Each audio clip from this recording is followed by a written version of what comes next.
બીજો હજી એવો ને એવો મારી પાસે સેવક છે, આર્યો ચંદ્રેશ. આ બધા જૂના સેવક છે, 9-9 વર્ષના. 9 વર્ષથી હજી ભૂલ્યા નથી હનુમાનધામને. અને અમુક તો કામ થઈ ગયા પછી લમણોય નથી વારતા. એકની તો હગાઈ થઈ ગઈ, લગ્ન થઈ ગયા ને પછી 11 શનિવારે ન ભર્યા. કાજુ કતરી ન ખાવરી હતી, બર્યું હાલો નથી ખાવી, બીજે કાજુ કતરી ખાઈ લઈશ. પણ મને તકલીફ એ થઈ, પાછો 2 વર્ષ રહીને આવ્યો કે બાપુ ગધનું હાલ્યું નહીં. આ હકીકતે તમને જે અહીંયાથી બોલું ને સાચું બોલું.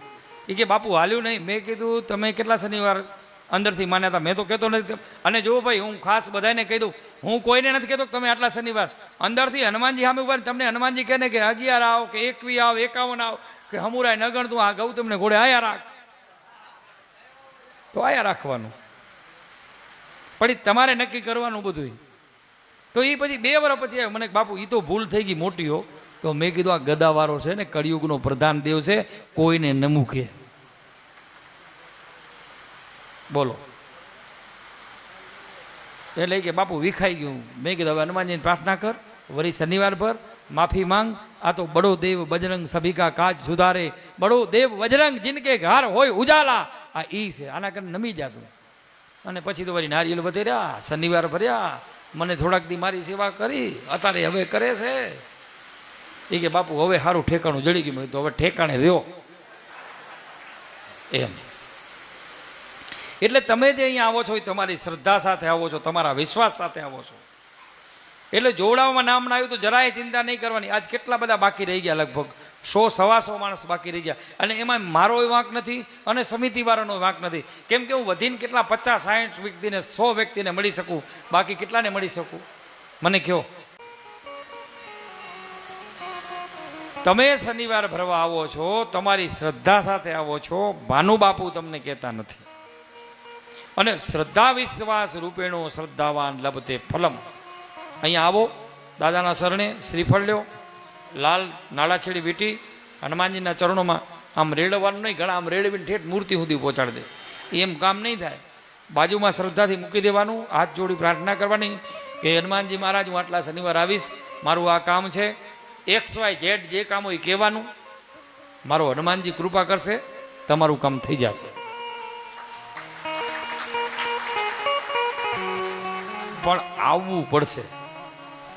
હોસ્પિટલ તમારા ઘરે ના આવે, તમારે હોસ્પિટલે જ આવવું પડે. એટલે અહીંયા તમે શ્રદ્ધા લઈને આવશો, તમારું કામ થઈ જશે.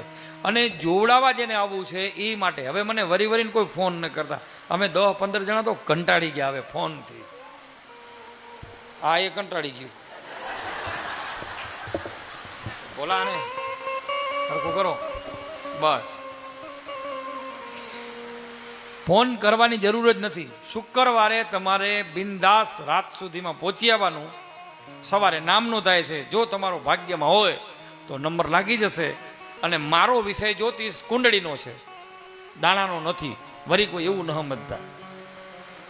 જે કુંડળીના ગ્રહો હશે એ પ્રમાણે હું તમને ફળાદેશ કહીશ. એ પ્રમાણે તમને યોગ્ય લાગે, યા લાગે, યસ લાગે કે ના સાચું છે તો ઠીક, નકા મેં કે તમે કાંઈ દીધું લીધું છે નહીં. રેડી? અને નંબર ના આવ્યો તો શનિવાર ભરવાના ચાલુ કરી દો. આમે શનિવાર ભરો, થઈ જશે કામ. અને હનુમાનજી કરવા વાળો બેઠો છે. આ કટારિયાનો આ હનુમાનજી છે ને, અહીંયા નહીં વિદેશમાં ડંકા વગાડ્યા છે. હમણાં હસુએ વાત કરીને કે અમેરિકા વાળાની પૂજા કરાવી.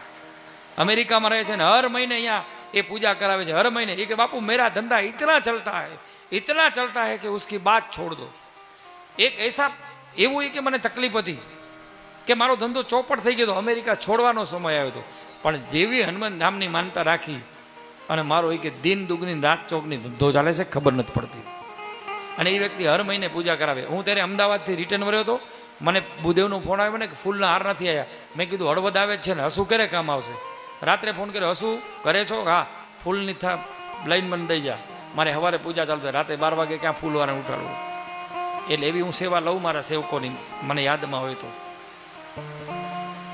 મારે અમદાવાદ કરે રાત રોકાણ કરવાનું હોય તો મારા વાસુભાઈ છે અથવા તો મારા શાંતિલાલ છે, તરત કહી દઉં ભાઈ વ્યવસ્થા કરો મારી. વગર પધરામણી થઈ જાય. અને અમુક 5-5 વર્ષથી પધરામણી દખલ છે તોય વારો નથી આવતો. બોલો. એટલે તમે શ્રદ્ધાથી બસ અહીંયા શનિવાર ભરો. આમાં કાંઈ મોહ ન રાખો, મોહ મારા હનુમાનજીમાં રાખો.